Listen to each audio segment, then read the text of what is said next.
All right, today we have Anne Marie, who is an Airbnber and a kind of a landlord, and we just wanted to talk to you today. Thank you for coming on in. My pleasure, Ryan and Jay. Nice to talk to you. Cool. So briefly, the way we understand it, so you and your husband are lawyers, and you guys worked in LA, and then you moved to Colorado, and that's where kind of all this started. And so maybe if you could just kind of give some of your background. Sure. So we actually met at USC Law School in Los Angeles, and then we worked as attorneys. I was actually at a firm for a long time, and my husband was at a firm and then at a tech company and then started his own practice. And so we were there for 15 years and had 2 kids, and we were kind of just ready for a big change in our lives when our kids were young, and so we just kind of decided to move to Boulder, Colorado. And so at that point, we'd been married for I guess a little over 15 years, and since we've been married, we always wanted to build a house together, and so we actually had an opportunity to do that in Boulder. And so we, he did pretty well on his tech company. We also did well. We kind of caught the height of the real estate market in LA, so we plowed all of that money into like building our dream home in Boulder. We bought 20 acres of land just kind of in the foothills, about 7 minutes from the town, and hired an architect and built a really modern home.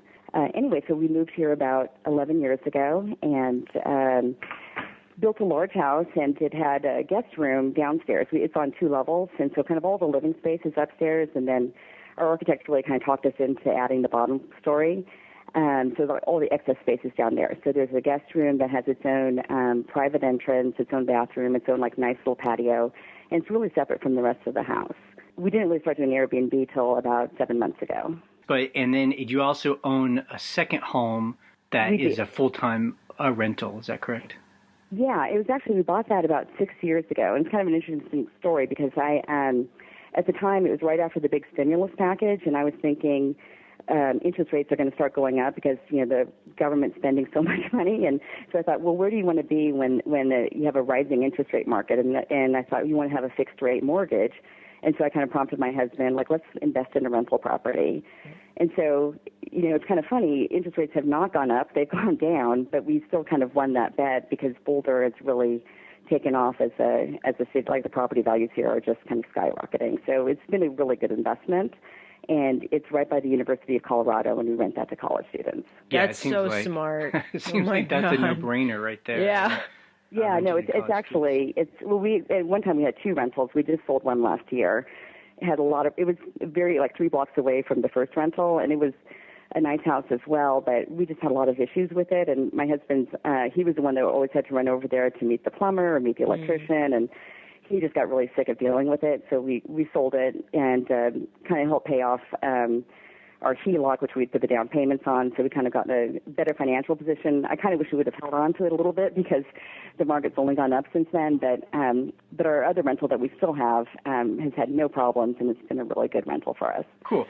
Okay, so that's kind of like the overall picture here. So let's kind of break this down. So you kind of know our story. We moved from an urban area to a rural area, and one reason was because prices are just cheaper and just everything's great. So you guys kind of did the same thing. I mean, LA, huge. Yes. Boulder isn't a rural area, but it's definitely a different, smaller market. So I always think that's smart when people are trying to get financial independence, just to get out of these expensive urban areas. Well, I agree with you completely. Like, it allowed me to, I kind of retired from practicing law full time when we moved here to really focus on raising our kids. And I think it would have been pretty hard for me to do that in Los Angeles. Right. Just the cost of living is so much there. I mean, on every metric, from property taxes to insurance to eating out to schools for your kids, it's all really expensive. Yeah. And so we were really looking for, first of all, like a university town really appealed to us because there's usually a lot going on, like culturally, and things to do, and nice restaurants, and just like a good ambiance. But just the cost, even though it's kind of become a pricey place, like it's just a much less expensive place to live than LA. Yeah, I mean, it seems like there are these towns in America that aren't huge, but they're still a nice. I mean, like there's Asheville, there's Boulder, there are these other The places university like helps a lot, we find. We don't have a It is. university here. Charlottesville. Yeah, Charlottesville and Harrisonburg, and they're Okay. close to us. But yeah, it's definitely like the culture is there. Yeah, and it's kind of where you can get all the cool things in an urban area, but it's not all the traffic and just all And the the mess, expense, yeah. Absolutely. Like we live 45 minutes from Denver, and the only time we go to Denver is to see like a Rockies baseball game or maybe go to the museum. But it's rare. There's just so much in Boulder that we don't really need to go to the big city. And then also it's cool that you guys basically cashed out in LA, and it's like you said, We at the did. top of the market. And then I bet you could just afford crazy things in Boulder that you could never afford in LA, like. Right. We actually like our house. We bought our house in California. It was actually a really nice house, a mid-century modern house, kind of overlooking the San Fernando Valley, off Mulholland. A really nice Wow.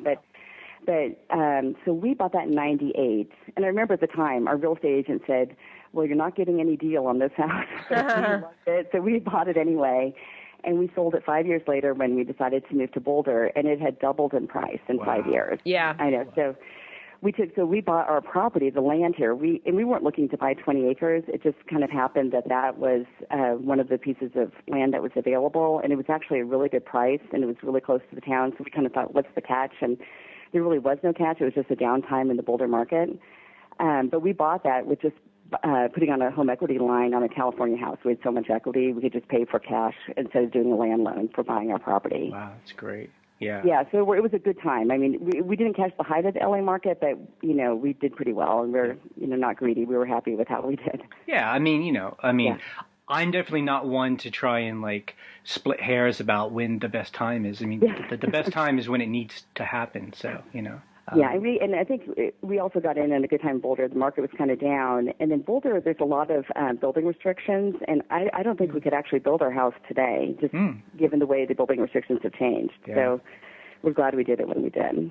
The way I see this going is kind of two things. So number one, you have a rental that is full-time, and then you're now thinking of, or you're starting to rent on Airbnb. So let's kind of split those up, because those are two different experiences. So the home you have that's by the college, tell us that experience. I mean, is it good? Is it passive income, I would say, yeah. I mean, there's times where it's actually, I would say it's pretty close to passive income. I mean, we have to deal with it. We don't have a property management team. That was one of the kind of incentives behind us buying it, is I just wanted to play more of a role in bringing some money into the family. And so I thought that's something that I could do without having to go back to a law firm full time. So I do manage it, but it's really, I would say, it's just a couple hours a month, if that. It just depends if there's an issue there or not, but we have a good handyman, we have a good plumber, we have a good electrician now that we can call, and so I don't even have to show up at the house. They can just go there and deal with any problem. But it's actually been a pretty low-problem house. And these are college kids, right? I mean, so people just think, oh, no, college kids. They think they're going to trash it, basically. Well, I would say it's a lot different than our primary residence. It's just not as nice. So it's kind of hard to see how they could really trash it too much. Yeah, that was in my point of view. And then also, my perspective is that college students are the best tenants. Right. And the reason is that usually they've got some kind of system in place to pay for their rent. So usually it's their parents writing a check, or they've got a student loan, or there's something they know how they're going to pay the rent for the next year, the lease term. Whereas if you rent to a family, I'm not adverse to renting to a family. We just happen to get college students applying to live there. But with a family, you never know. They could have a job change that moves into another city, and then they break their lease, and you have the place sitting vacant for several months. Yeah. Whereas college students, they pretty much know they're going to be there for that year, and they have a way to pay. When renting to college kids, I know that there are two ways to do it. One is, at the end of every school year, I guess, a whole new batch of kids come in. But the other way is the lease kind of gets passed on to different students, because there's always a mix of people. I mean, is that how it works in your place? We've always just had a new batch of students come in, but this year we actually have our current tenants held over for another year. They signed on when they were sophomores, and so they're going to stay their junior year as well. And they are a great group of tenants. They're all engineering students, very responsible, and never call us for anything, but pay the rent on time. So I was really pleased. And we actually even raised the rent, and they still stayed. Wow. We've been able to raise the rent every year that we've had the house, because Wow. the market here has just gone up so much. I guess that's another good thing about the kids not having to actually pay, so they aren't the ones who are Yes. complaining. Well, yeah, and I think we might be. I mean, it's so expensive to rent a dorm room from the university, so I think we might be a better deal than that, even though it is expensive.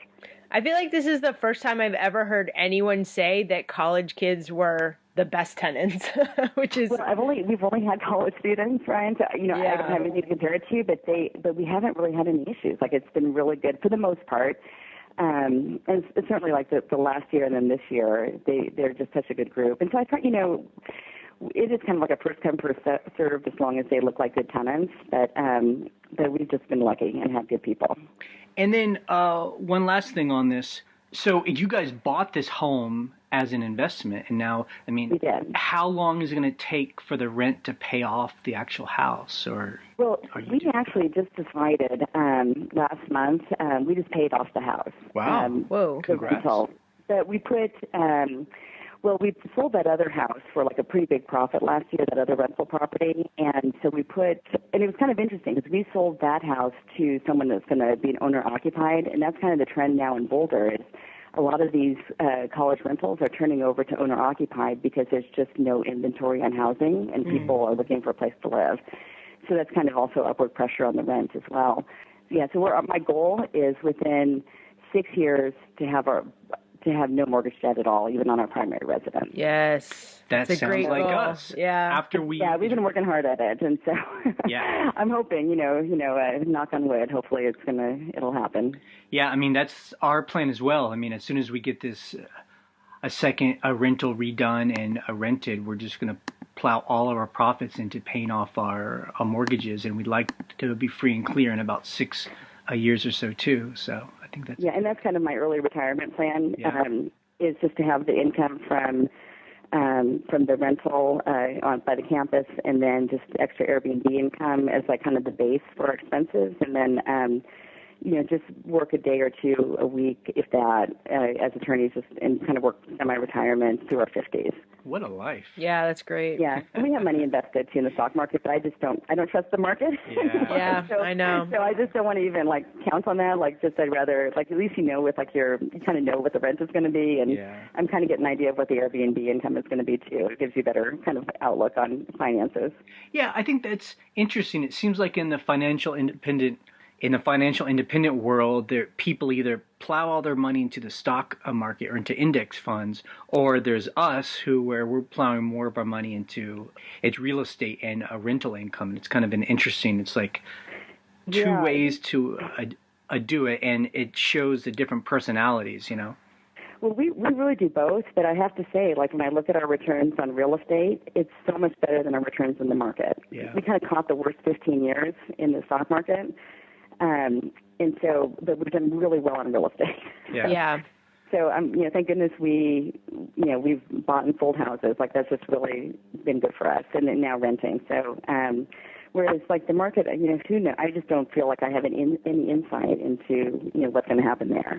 Yeah, I mean, I know that all those guys, they plow their money into index funds, and they're just like, it doesn't matter if it's up or down. Eventually, it'll all go up, but it just makes me feel it's more helpless. Whereas with it's real estate, I feel I have more control over it. I can touch it. It's closer, that kind of thing. You do, and you can do things like being a good landlord or being a good Airbnb host that can positively impact like how you do. Yeah. Okay. Well, let's talk about Airbnb now. So, Sure. You have a home, and we will link to your Airbnb on this podcast if people just want to go check it out. It's gorgeous. It really is like something out of a magazine. Yeah. And so, Thank you. did you guys? You guys have been renting like The downstairs, right? An extra floor, or it's like a room? The way that the home is set up, it's on 2 levels. We're in the foothills of the mountains, so we're on 20 acres, so we're kind of surrounded by the forest and some valley views. It's really a nice location out here, but it's on 2 levels, and so all of our bedroom and our kids' bedrooms our family room, living room, kitchen, office, laundry room, it's all upstairs. And then downstairs, we just have a lot of extra space. We have a gym and a playroom and storage and mudroom, things like that. And then we also have a very large guest room. It's actually even bigger than our master bedroom upstairs. Oh, wow. Because we just had all this space downstairs. It's kind of a long story, but we had to put a lot of extra money into our foundation, and that was unexpected. And so our architect said, well, for like an extra $150,000, you can double your square footage by putting a bottom story on. Wow. Yeah. And so we thought, okay, yeah, that seems like a good deal. Let's do it. But then we had all this extra space. So one of the things we did with it was put a really large guest room in with like an attached bathroom. It's a little patio. And most of the time, like I would say, we had guests about maybe 2 or 3 weeks total of the year. And most of the time that room just sat vacant. And so last year, I was actually at a women's conference in Denver, and I was sitting next to this gal who told me that she was taking her family to Italy for a month that summer by renting out her house on Airbnb. Wow. And she's got a small, 3-bedroom house in Denver. And so that really got me thinking, we have this guest room, and it was kind of at the same time my husband was getting kind of really burned out on his patent law practice. And so I was thinking to myself, well, what could I do to earn some extra income that doesn't involve me having to go back full-time to a law firm? And so I thought about renting that room on Airbnb. So it took about a month to get it prepared. We had to put a little fridge in there, a microwave, added a desk. We ended up actually buying a hot tub for the patio that's outside of it, and got it all ready. Got some locks put on the door so it's locked off from the rest of the house. So they can access it from an outside entrance, but they can't get into the rest of the house. So Right. It's kind of set off from us. And then I just listed it, and right away just started getting an overwhelming response, which I was kind of surprised at. Yep. Now, so how long has it been now? 6 months? I think our first listing was at the end of May 2015. Wow. Okay. So it's coming up on a year, yeah. Yeah. Yeah, and we just took most of December and January off from renting it. I just blocked out those, and so we're kind of back on doing listings again. So what kind of people are coming out to rent? Since it's not in town, so why are they coming out there? Well, we're 15 minutes from downtown Boulder and 7 minutes from the city of Boulder, so it's really not that far in the country, but it feels really different. It's really peaceful and quiet out here, and just you're really surrounded by trees and nature. And so a lot of people kind of really like that. And it's probably your farmhouse. It's probably a similar type thing. They like being out in a really peaceful, serene, beautiful, naturally beautiful place. Right. But we are really close to the town, so it's not a long drive. But you do need to have a car if you're staying with us. Right. There's no public transportation out here. So is it people just coming on vacation? Is it people who are coming to conferences? I mean, what's I would say it's kind of a mix of everyone. I mean, we've gotten people from, countries all over the world come to stay here, and then people from different parts of the United States. And what kind of surprised me was how many people come to Boulder for a vacation. I didn't really realize we were a vacation destination, but I would say about half of our rentals are to people who are vacationing here. Now, are there people coming because of the new laws there because people can smoke pot? I mean, is that you seen? No, we do not allow that on our property. We're also in the middle of a forest too. Yeah. The concern is always fire, just no smoking at all. So maybe they're coming to other parts of Colorado. And that's so interesting. We have our friends and family in other parts of the country who just think Colorado is this big pot haven now. since that law passed, I would say I've seen no impact or difference at all. In our personal life. I mean, maybe there's more medicinal marijuana, or it's not even medicinal, just shops selling marijuana, but they're pretty low key. And every once in a while you'll be downtown Boulder, you'll smell some marijuana, but otherwise, not a big change at all. Yeah, I mean, come on. I mean, people are smoking pot everywhere. It's just that's right. Yeah. It's your state just happened to. Yeah, I mean, it's your state just is not having to spend money trying to enforce it or lock people up or whatever. So yeah, it's like a no smoking room in a hotel. You just don't want the smell of smoke in your house. Right. No, absolutely. That's just how I am. I just really hate the smell of smoke. I just don't want it. Yeah. So.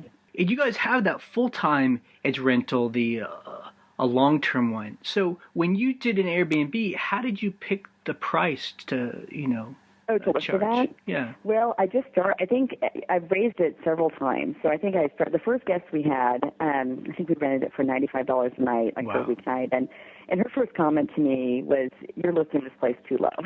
Exactly. Yeah. Absolutely. And so now we're up to like 125. Well, we're 115 right now until we turned off our hot tub until April, and so I just deducted $10 from the price, and so we're like 115 a night, weeknight, 125 weekend, and then we'll go up to 125 weeknight, 135 weekend. And I looked around at just like what the hotels in Boulder were renting for, and I was actually surprised at how expensive they were. Yeah. We have a Holiday Inn Express that's about 7 minutes away.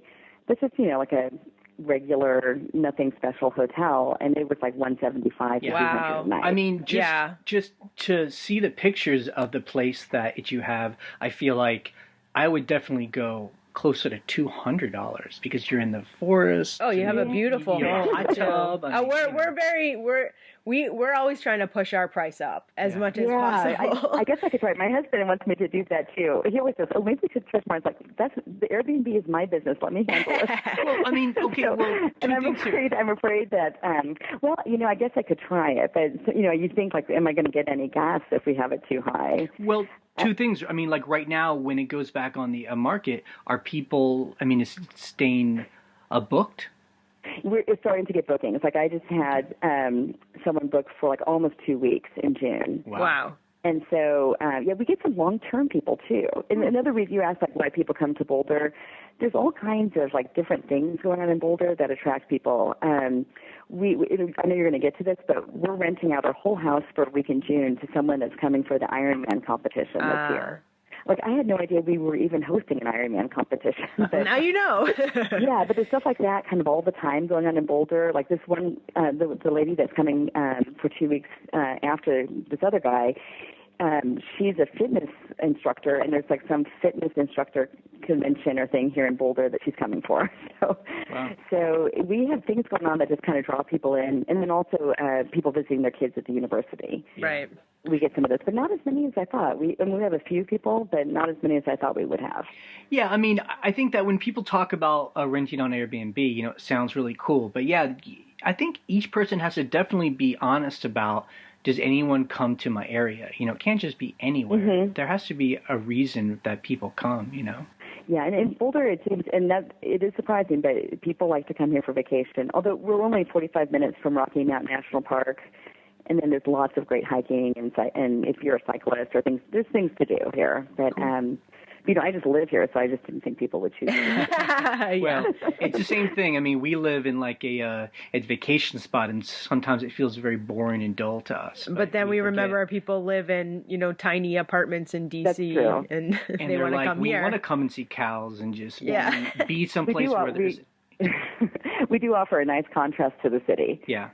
What's interesting to me is that when you're renting a room at your house, normally I'd be like, I don't want anyone in my house when I'm in my house, I don't want to have that interaction. But it sounds like you guys actually have kind of like a separate apartment. Like it's not even a part of the house. Is that right? It's pretty separate, but the only issue is that the guest room is right underneath our master bedroom. And you can kind of hear the footsteps above. And so I feel like when we have a guest, we have to be a little extra quiet and just wear socks in our bedroom so we don't disturb them too much. And I do kind of warn people like that's the issue. I try to be really upfront with just like, the pros and cons of the place so people can have good expectations. But so we do try to be extra quiet. We've actually we've had to kind of bribe our kids to be quiet when we I mean, so does having someone stay there when you guys are there, does it affect your life, or is it just mainly being kind of quiet? We have to be a little more quiet. Yeah. But, we can, the television, when we watch TV, that's in a different part of the house, so that's not really disturbing. So it hasn't been like too big of an issue, but I am more cognizant of it when we have guests. And are you, when people come, did you meet them, show them around, and then just say, all right, see you later, and then that's it? I would say about half the time. We have a key box set up outside the room, and it has its own entrance, so they can just let themselves in. And I try, if I don't meet, if I'm not here when they arrive, a lot of times I'll just catch them when they're going to their car, or I'll knock on the door and just introduce myself. But there's some guests that we've gotten our best reviews from I've never even met. Wow. That's so funny. That's awesome. Yeah, so it just depends on, and some people, they like the personal touch, and others it doesn't matter to them. Yep. Yeah. Yeah, I mean, and the other thing is, there's always in the media, they love those stories when they're the nightmare Airbnb people where they come and they don't want to leave, or they try and say that they live there now. I mean, I guess being a lawyer, that kind of helps you in case anyone tries to. I think that would be more an issue with our long-term rental property, and I have never had to do an eviction or anything, but I could do it myself if I had to. Yep. Good. But I mean, the worst thing we've had is that maybe people will stay 20 minutes past the checkout time. Right. And then I have someone else coming that day, and I'm kind of, and I have somewhere I need to go, and I need to get the room turned over. So, that's been the most annoying thing. But if that's my biggest problem, it's not too bad. Yeah, I mean, we've had only good experiences so far. Little small things, it's like that too. But I think for the most part, people are good. People just want to come and stay, and they want to be. It's respectful, Yes. All of those bad stories I think are the very small exceptions. Right. And they get a lot of media attention. Yeah, and I don't have instant booking either, so people have to send me an email telling me a little bit about themselves before I let them book. And so I always try to check out the reviews they have on them, just to make sure there's no issue that's going to be there.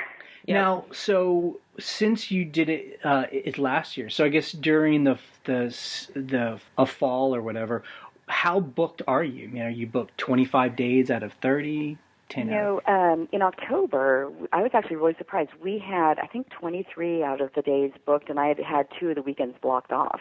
Wow. So there's times where it's just every free night is booked. Wow. That's great. The summer and fall, I think, are the high times. Now right now, February, we just have a few bookings, but I can see the spring is going to pick up. I'm already getting people reserving for the spring. Yeah. That sounds like us. That's the exact same season we have. Yeah, and it's fine. It's kind of, I don't mind having, since it is in our house, I don't mind having a little time off. Yeah. Right. If you just shut down in January, it didn't even make it available. Right. Mm-hmm. And people book, do they have to book 2 nights, 3 nights? I mean, what's the minimum? 2 nights on the weekends, and then 1 night during the week. Oh, really? 1 night? We'll do one-nighters, yeah. Wow. Yeah, I know. I should probably rethink that, though, because I really like the longer bookings since I'm doing the turnover myself.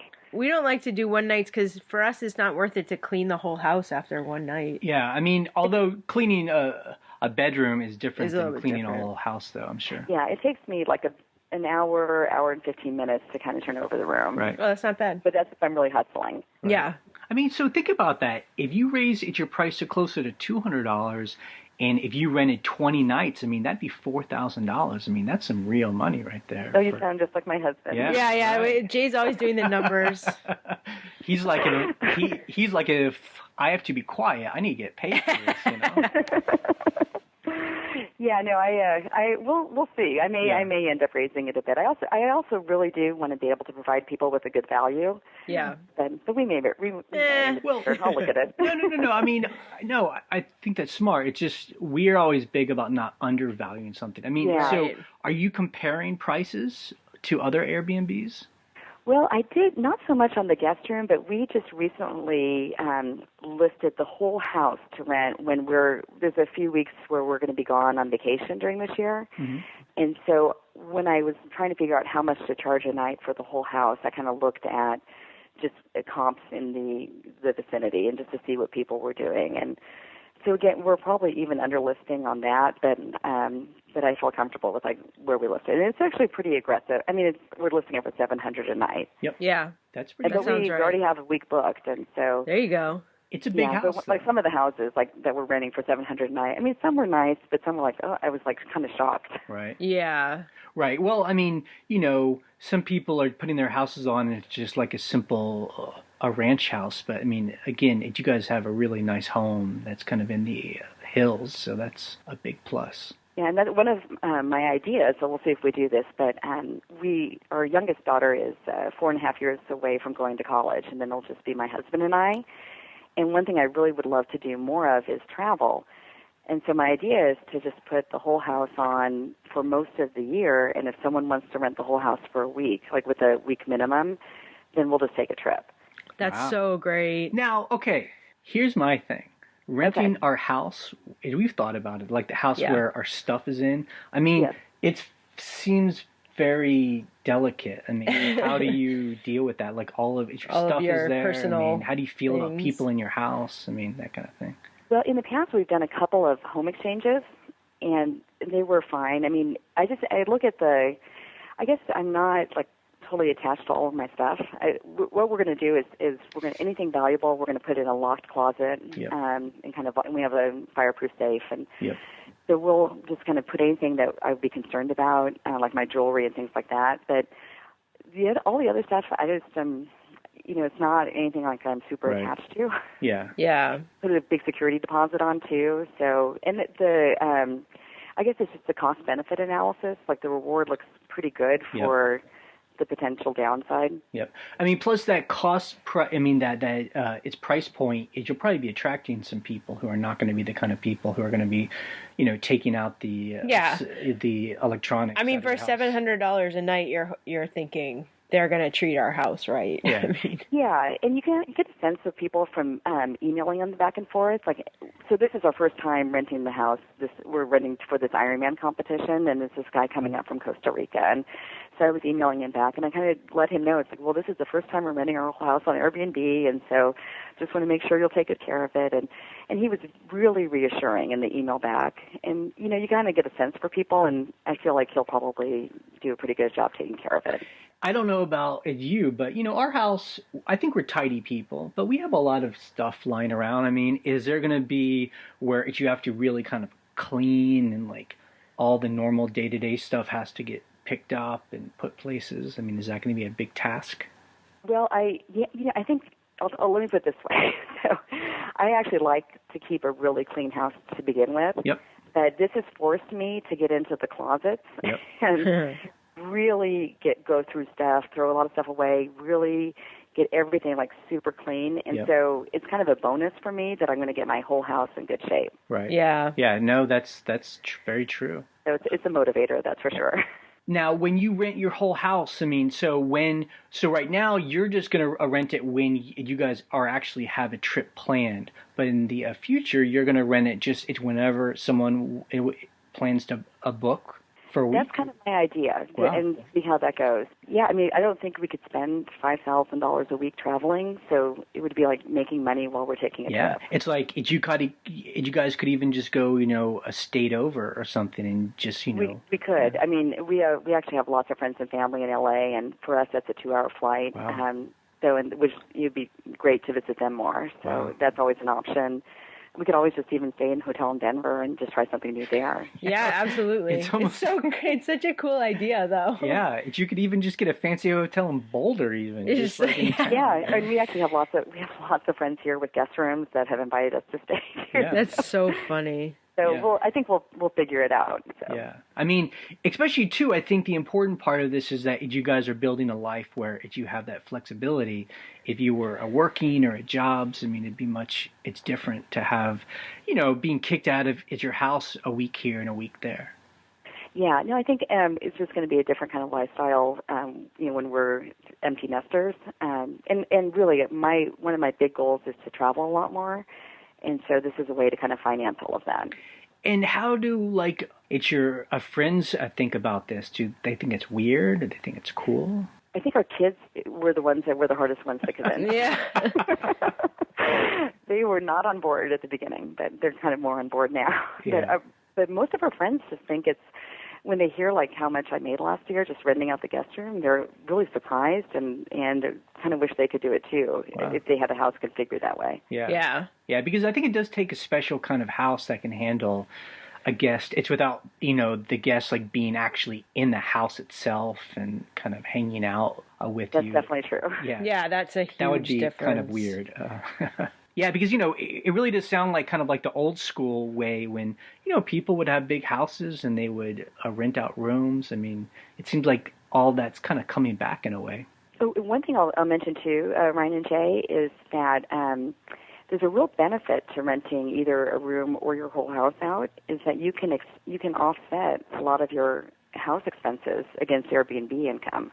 So like all of your energy use, like we have propane, all of our electric, you can prorate it, and then you can expense that against any income you make from Airbnb.